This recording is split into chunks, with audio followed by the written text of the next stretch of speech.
अब हम आते हैं विवाह का जो बिछौना है ना, जो स्त्री और पुरुष शादी किया, अब उसके बाद जो विवाह का बिछौना है इसको पवित्र रखना है बोलता है। कैसे पवित्र रखना है इसको 2 तरह से बताएंगे, ठीक है। पहला कुरिन्थियों उसका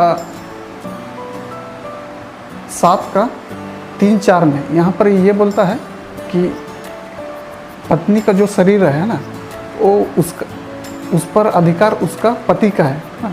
पति का शरीर पर उसका नहीं बल्कि उसके पत्नी का अधिकार है, ठीक है। देखो इसको हम फिर से बता रहे हैं, पत्नी का शरीर पर उसका नहीं बल्कि उसके पति का अधिकार है।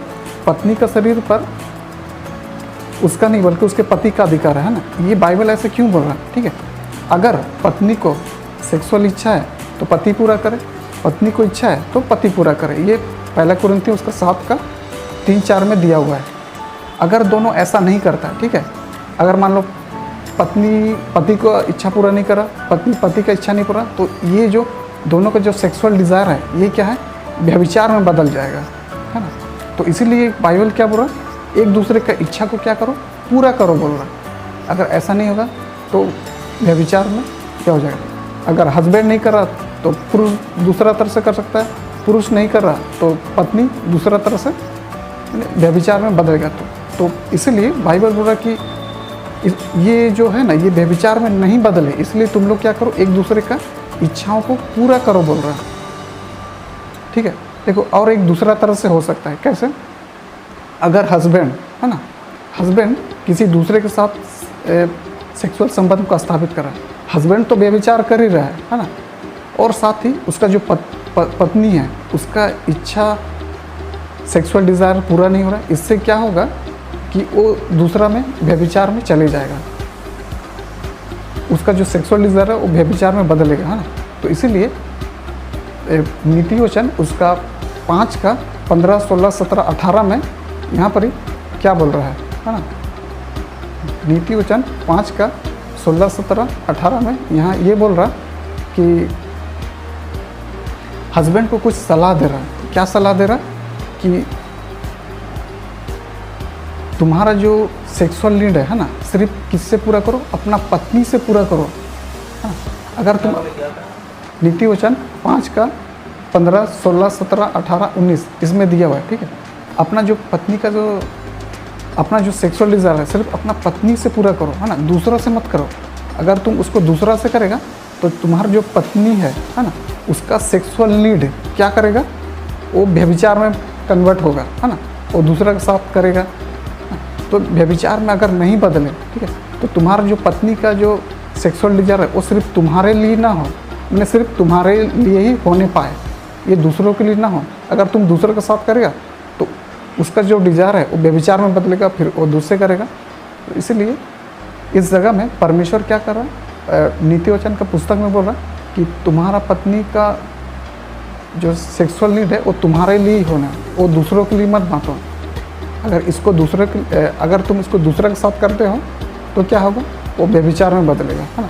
और व्यभिचार क्या है, बाइबल बताता है कि ये पाप है। देखो और ये कैसे हो सकता है ना। पहला थिस्सलुनीके उसका 4:3-4 में यहाँ पर ये बोल रहा कि तुम में से हर एक अपनी पत्नी को पवित्रता और आदर के साथ क्या करें, प्राप्त करना जाने, और यह काम अभिलाषा से नहीं।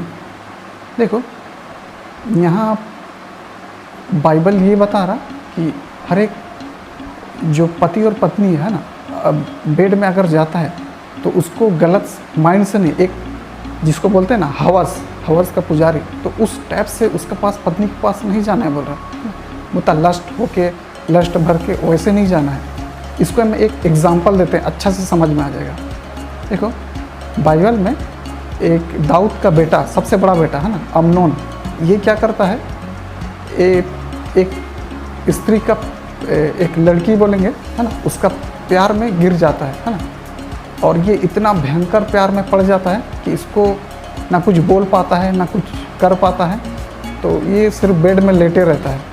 तो एक उसका दोस्त रहता है जिसका नाम रहता है योनादाब, ये क्या करता है, उसको सलाह देता है और उसको कुछ बताता है ना। और बताने के बाद और कुछ वो करता है है ना, क्या करता है, और उसका वही स्त्री वो वापस आता है और उसको क्या करता है, उसका साथ रेप करता है, और जिससे उसका जो फिर वो जितना प्यार उससे करते रहता है ना, अब वो नफ़रत में बदल जाता है और उससे बहुत ज़्यादा ही नफ़रत करता है। तो अब मेरे को ये बताओ, जो पहले वो जितना प्यार करता था ना, अब उसका प्यार कहाँ गया, गायब हो गया। तो ये इस जगह हम इस बात को बताना चाह रहे हैं कि ये जो अमनोन है ना, जो उस स्त्री के साथ रेप किया, वो क्या क्या एक गलत माइंडसेट से गया।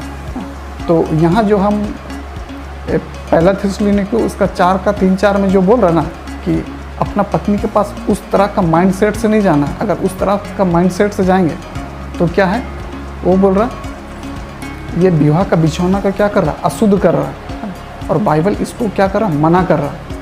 तो एक विवाह का जो बिछौना एक पति और पत्नी के बीच में एक नेचुरल तरह से होना चाहिए, है ना फोन का वीडियो को देखना है, ना अश्लील वीडियो को देख के पति और पत्नी के पास नहीं जाना है बोला। ये बाइबल क्या कर रहा, सख्त मना कर रहा है ना। तो इस चीज़ से हम जान सकते हैं कि पति और पत्नी के बीच में है ना किस तरह का संबंध होना चाहिए और विवाह को किस तरह से रिस्पेक्ट देना चाहिए। जय मसीह।